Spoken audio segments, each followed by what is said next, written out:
Chrissy here with PopCultureMadness.com and ConcertBlogger.com, and Muriel Palenka here with ConcertBlogger and PopCultureMadness.com. Behind the scenes.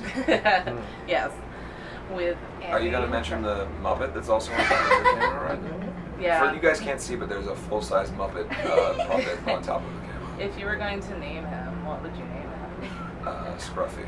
Okay. Perfect. From now on, that is what it's going to be. It looks like a piece of Santa Claus's beard fell off. I thought it looked like we gathered a bunch of dust Gone from through- under well, something. No, but yeah, he's gone through hard times. It's like homeless Santa Claus's beard. Come on in. And I don't want to introduce You're yourself. fine. I could interview I'm you. what? Nice. That's my name. I'm Juliet. Okay. Sit up here. Are you sure? Yes, please. There's this room here. We've Oh, I talked can- I every can- year at Warped Tour. Yeah. Oh, We'll do a whole thing and you can pan around. Okay. Please Well, chime hold in. on. Can I take off my really course. awesome outfit? Absolutely. Okay. All right. All right. Meanwhile, during the costume change, over here. Yeah, I got you. Yeah. I got you. It's So, just you two. Okay. how are we enjoying a rainy Warped Tour here in Camden, New Jersey today? Well, as you can see, it's gone to the plastic bags in the body part of Warped Tour. Yes. Where no, it's interesting. I think I woke up this morning and I was told by my bus driver that there was an 80% chance of rain, and that 80% chance came through. And I think this morning it wasn't raining at all. We were actually out riding our bikes earlier today, and it was like super nice. And then all of a sudden, just before she went on stage, it just went nuts. It's because I'm so emo. So emo. So the sky is just Caused like the rain to pour down. serenading the rain. Emotional. How was your show? By the way? Unexpectedly amazing. It really, I can't even believe the fans here. They're so loyal and they've been around for so long, and it just keeps getting bigger and bigger. And it was just really awesome to be able to I could stop singing.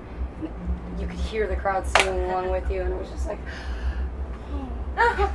yes, finally, yay! So we're about halfway through Warped Tour now, Are we? right? Yeah, I Wow. think so. It's about the halfway point. Jeez, it seems like it's kind of flying by, really. It's weird. The way that the routing worked this year, there's a bunch of off days at the very beginning, and then we haven't had an off day in like a week. So I'm ready to take a shower if nothing else. I mean, the rain isn't exactly the. We share a shower bunk, so I I'd was really like him to take a shower too. Oh, I'm sure. I heard it's just the boot camp environment, and just Well, I mean, maybe for I will say this: there are definitely people on this tour who have a lot worse to deal with than we do. I mean, it's obviously grueling in the heat and everything else, but fortunately, we're in a position where it's a little bit nicer for us, so I can't really complain. There's a lot of bands who are on this that are, in vans or cars or making the food that everybody eats just so they can get a spot on the stage. So I'd give it up for them more than anything else. I mean, with us, we're in a nice ass bus with my fucking stupid toys Absolutely. everywhere and everything. It's like, oh, it's so hard. I have enough time to fuck around and buy Iron Man. Oh, my beer's freezing cold and so delicious. Sucks. So, what are the plans for after Warped Tour? Oh, we're doing a co-headline tour with Bullet for My Valentine in the States, and then as soon as that tour's over, we're going back to England and Europe, and we had to cancel a tour in April in Europe due to illness in the band, and we rescheduled that tour, and we're going to finish that, and then go back to England and do one last little headline run in England for to end the year, and then 2014 is looking like, probably starting to make another record, or at least, getting in the writing process for that. So You have thoughts swirling around right now for absolutely, that? I can't stop.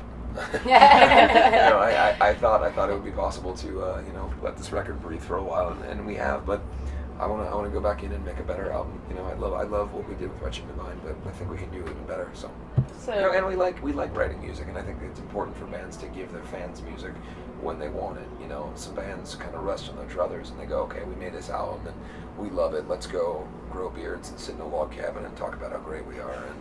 And that's not my interest. I want to keep reaching for the brass ring and getting farther. And So funny, because literally Wretched and Divine, I'm obsessed with it. I remember when they were writing it, he would come home with the demos, and then when I finally got to hear it, and then I got to sing on it, the fact that you're so funny, You're so fun. Oh, I want to do better. Like, what?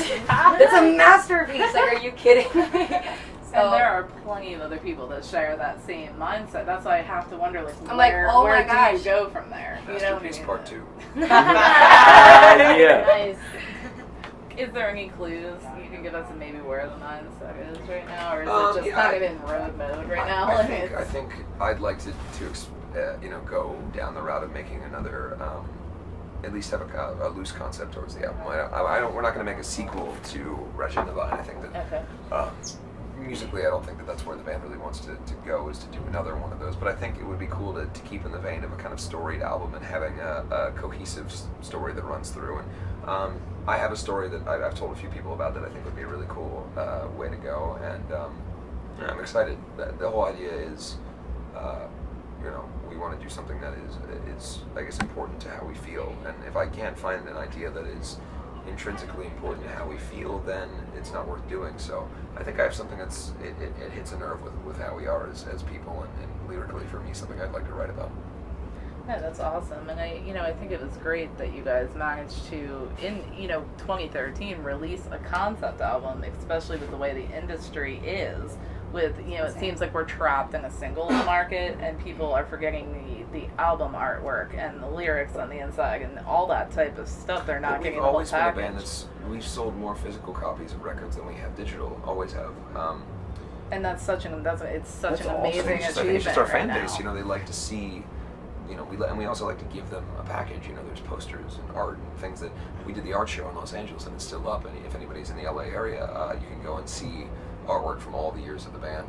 We've always taken different artistic mediums very, that put a large amount of importance on it, because I feel like if you're going to build something that is important to people, it has to have every element. You can't build a car and forget the wheels. If it has a nice body, it doesn't matter. And I think that we try to build the whole package with every album that we make, because it's important for us. This is our life. I'm a high school dropout. This is the only thing I got in my life. So, it's important to me. Oh, absolutely. So, and how do you feel about the evolution? I mean, you're veterans on Warped Tour. The last time I caught up with you guys was at Rock on the Range back in May. And how do you feel about the evolution, even of the live shows at this point? We're a better band now. I think when you've been touring for half a decade together, you start to become very comfortable with each other on stage. And I think that if you were to see Black Veil Brides now, I think we're the best band that we've ever been on stage. I think the show is better. We're tighter as a band. We just know each other better. I mean, I've even noticed it, like when we first got together a couple of years ago. Like, they were still amazing then, but now it's like it's all become very, I guess it's natural, and it's just innate. And it's like they don't even have to try anymore. It's just awesome. You know what I mean? Like, totally. Yeah. I'm only paying her a small fee. And my hour is over, so I'm out of No, it's funny because I know I obviously like him very much. No, I know. I mean, I remember seeing you guys at Epicenter back in like 2010, I think it was, and just watching you guys, grow and mature as artists and musicians, and each album is just, taking on a life of its own. It's just incredible to see. It's funny, like, the from night that. before that Epicenter Festival, I remember all of us sitting in my apartment that we used to call the Compound, which was essentially like, it wasn't so much an apartment as it was like a Manson family bomb shelter. Like the kitchen wasn't really used as a kitchen, it was more of a place to throw the trash. And then we'd shut the door because we didn't want to deal with the smell. All the walls were painted with like, get the fuck out, we hate you, there's blood everywhere. He wouldn't let me see it when we first moved in together. Yeah, actually when we got together, I was like, okay, we're gonna go live in a hotel for a while. She's like, you don't have a place? I do, but you're not. We're just gonna go live in a hotel until I can find a new place. He's like, what? He was like, no, you can't go in. I'm gonna go get my stuff. You're gonna stay here because you can't come inside. Place is pretty legendary. Anyway, it was one of those things where it's just like people would be there, whether we invited them or not, to drink, and it was party all the time. And so I remember all of us on the floor with studs and our teeth, and we're building our costumes for that day at Epicenter. I had the big fucking shoulder pad, and we had that was like when we really. The goal was like we wanted to go out there and we knew how vastly different we were from everybody else on that bill, and we were like, let's just make it even more different. If we're going to make you uncomfortable, let's make you even more uncomfortable. And so, yeah, I mean, it's also very childish in a sense, but it was just the way we felt. We were so, we were so used to being crushed down for what we were, that we always wanted to rebel in some way. And obviously now we don't wear as much of the makeup and all that stuff. A lot of that's just because you don't want to become a caricature of yourself. It's not because we're trying to disassociate ourselves from our past or our fans or anything. It's just that you can only dress up like a cartoon of yourself for so long before it starts to feel like rote. It doesn't feel interesting. And we'll keep the theatricality in some way. We always will. I mean, we're the only band with fucking like smoke bombs and shit on stage on this tour. So. It's also like Bowie, like David Bowie said, like artists are constantly creating Absolutely. constantly evolving and changing and being different. And that's what I've definitely noticed with Andy over the years, and so that's just it's evolution. Oh, absolutely. I mean, I remember you saying to me in that interview so early on, of just what your goals were and what you wanted to be, and just to see that accomplishment happen is just amazing. Well, I think I've always been a firm believer that if you want something, you need to work hard for it. And, in as much as a lot of bands look at what we are, and, there's certainly people that talk shit about what we are, that you can't really deny the work ethic that this band has. And whether you deny that we have any musical talent or whatever else, you can't say that we've not done everything we possibly can for as long as we've been doing this. We've played in VFW halls to nobody, and played in bars on egg crates, and we toured in a car for a long time with our feet out the window because we couldn't all fit. We were stealing U-Haul trailers by painting out the barcode number because we couldn't afford to buy a trailer. Like doing stuff that we did for years and years, and then you start to get success, and then people start to go, oh, well, that band, they're put together by a label, or they're Hot Topic, whatever. And to me, it's like there's so many things that have been so interesting that have been brought into our career, and so many things that I'm thankful for. So if somebody wants to make fun of Hot Topic or whatever else, I fuck them, because I think I'm very thankful to the people at Hot Topic for taking us under their wing and putting us in their stores and giving a band like ours a chance to have retail. It's not easy in this day and age. So any of the things that people throw at us, I always I'm thankful for it. So, I think that obviously the evolution of the band has been large, and if you watch the band today, it's going to be way different than when you saw us in 2010, but there's always that same sort of rebellious spirit to the band. Oh, absolutely.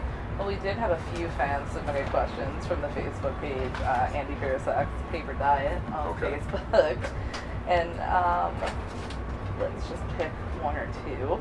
So,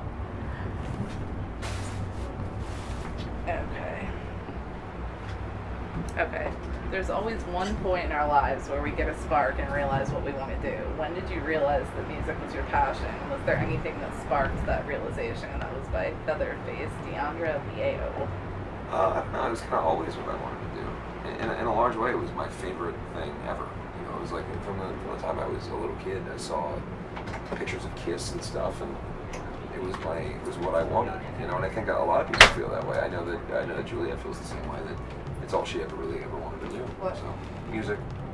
I hate music. Obviously. And we have time for one more question. Is there one thing in particular that can change your mood immediately? And that was submitted by Paulina Gomez.